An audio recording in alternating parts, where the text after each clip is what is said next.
জয় রাধে, জয় নিতাই চৈতন্য। পরম প্রেমময় ভগবান শ্রী শ্রী নিতাই চৈতন্য মহাপ্রভুর অহৈতুকী অনুকম্পা। আমরা ভগবানের কথা মৃত প্রাত্যহিক আলোচনা করে চলেছি। সেই ভগবানের কৃপা ফলেই আমরা ভগবানের কথা আলোচনা করতে পারছি। প্রত্যেকেই যিনি অর্থের জন্যও ভগবানের কথা বলেন, তার উপরে ভগবানের কৃপা হয়। কতটা না, যতটা প্রয়োজন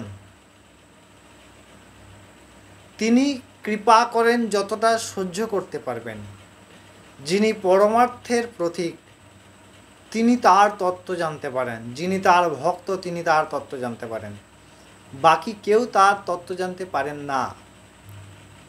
সেই কারণে আমরা অনেক রকম ভগবানের কথা শুনি। কোথাও ভগবানের সাক্ষাৎ প্রকাশ করতে পারেন সেই ভগবানের কথা, আবার কোথাও শুধুমাত্র কথা হয় কিন্তু তাহার মধ্যেও সত্য সেই ভগবান স্বরূপ। তাই আমরা নির্দ্বন্দ্ব হয়ে দোষরহিত হয়ে সেই ভগবানের কথা শুনি। ইহাই আমাদের জন্য কল্যাণকর। সমস্ত কিছুর মধ্যে সত্য রাম, সত্য কৃষ্ণ, সত্য হরি।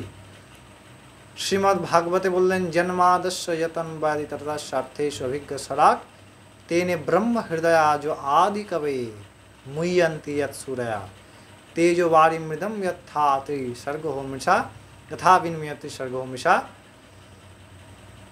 ধামনা সদা নিরস্ত সত্যং পরমং ধীমহি। সেই পরম সত্যের ধ্যান। এই শ্লোকটির খুব সুন্দর মহিমাময় ব্যাখ্যা করতে গেলে অনেক সময় লাগে। প্রাধান্য বলেছেন ভগবানকে পাওয়া যায় কি করে না, তিনটি। তেজ বারি মৃদম, মৃদম মানে মাটি, বারি মানে জল, তেজ মানে প্রকাশ। এই তেজটিকে অনেকভাবে ব্যবহার করা যায়, বাড়িটিকে অনেকভাবে ব্যবহার করা যায় এবং মাটিটিকে অনেকভাবে ব্যবহার করা যায়। তেজের ফলে বৃষ্টি, বৃষ্টির ফলে মাটি ভিজে নরম হয়। সেই পরম প্রেমময়কে পেতে পারি যতক্ষণ না আমাদের মাটিটি নরম হয়, ততক্ষণ পেতে পারি না। তাই তিনি করুণা করলে তবে সেই প্রেম আসে। তাই প্রেম আসলে সেই পরমাত্মাকে পাওয়া যায়। রাজবিদ্যা রাজগুহযোগের দ্বিতীয়তম শ্লোক আলোচনা করব। এই দ্বিতীয়তম শ্লোকে ভগবান বলছেন খুব সুন্দর কথা। আমরা সেই কথামৃত ভগবানের শ্রীমুখ থেকে আস্বাদন করি। ভগবান কি বলছেন? ভগবান বলছেন অর্জুনকে যে রাজবিদ্যা রাজগুহ্যম পবিত্রমিদমুত্তমম প্রত্যাক্ষাবগমং ধর্মং সুসুখং কর্তুমব্যয়ম। ভগবান বলছেন এই যে জ্ঞান বিজ্ঞান অর্থাৎ তত্ত্ব,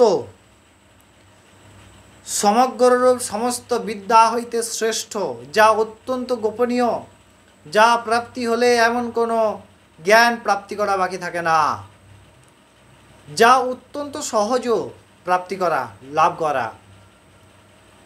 কেন বলছেন?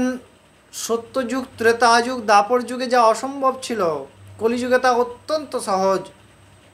কি করে না, খাইতে শুইতে নাম যথা তথা লয়, দেশ কাল নিয়ম নাহি সর্বসিদ্ধি হয়। সমস্ত প্রকার সিদ্ধি হাতের তলায় আসে।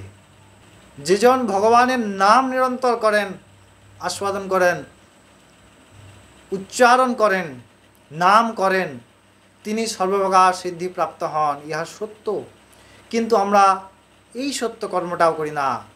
খেতে শুতে বিশেষ কোনো ধ্যান, বিশেষ কোনো আসন, বস্ত্রের প্রয়োজন নেই তো। যেমন আছি তেমন করতে করতেই রাম রাম রাম, হরি হরি হরি।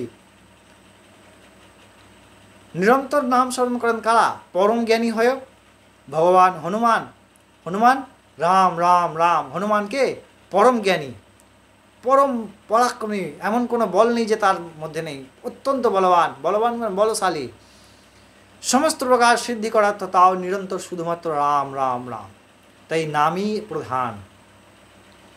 বলছেন ভগবান যে এই যে বিদ্যা তোমায় দিচ্ছি, এই যে জ্ঞান তোমায় দিচ্ছি, ইহা অত্যন্ত গোপনীয়, অত্যন্ত শ্রেষ্ঠ। যে জ্ঞান তুমি লাভ করে তুমি সম্প্রকার সিদ্ধি প্রাপ্তি করতে পারো, তুমি সমস্ত প্রকার সম্যকরূপে স্থিতি প্রাপ্তি করতে পারো, তুমি মুখ্য প্রাপ্তি করতে পারো, তুমি প্রেম প্রাপ্তি করতে পারো, তুমি সর্বপ্রকার স্থিতি প্রাপ্তি করতে পারো। এটি ধর্মময়, এটি অবিনাশী, এটি অত্যন্ত সুলভ। তাই হে অর্জুন, তুমি সেই জ্ঞান আস্বাদন করো। আচ্ছা বলুন তো, এতে ভগবানের ক্রেডিট বেশি না অর্জুনের ক্রেডিট বেশি? আমার তো মনে হয় যে অর্জুনের ক্রেডিট বেশি। কারণ অর্জুন যদি মোহগ্রস্ত না হতেন তাহলে তো আমরা গীতা পেতাম না। তাই তিনি অর্জুন রূপে মোহগ্রস্ত হলেন, আবার তিনি কৃষ্ণ রূপে তাকে জ্ঞান প্রদান করলেন সমস্ত জীবের কল্যাণের জন্য। তাই এই জগতের মধ্যে কোনো লোক নেই, কোনো জীব নেই, একমাত্র সেই পরম সত্য ভগবান আছেন। তাহা জানতে পারবো তার নিরন্তর নাম জিহ্বায় যখন আস্বাদন করা হবে। আমরা এরপরে পরবর্তী শ্লোক গতকাল আলোচনা করব। ততক্ষণ ভালো থাকবেন, সুস্থ থাকবেন। জয় রাধে, জয়ন্তা।